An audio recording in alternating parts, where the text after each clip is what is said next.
या इलाही तू मेरा माशूक है। এখন হলো ইবাদত কিভাবে করব, একটা নিয়ম লাগবে না? না মন করা ইবাদত কেমনে করব, কিভাবে করব, ভালো করে শুনো।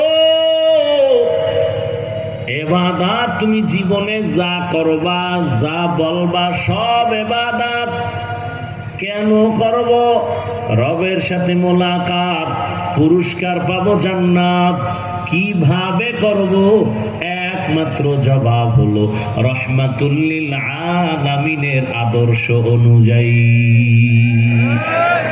তো যাও সুন্নতে अहमद को जाबा मोहम्मद कैबुअद निस्बत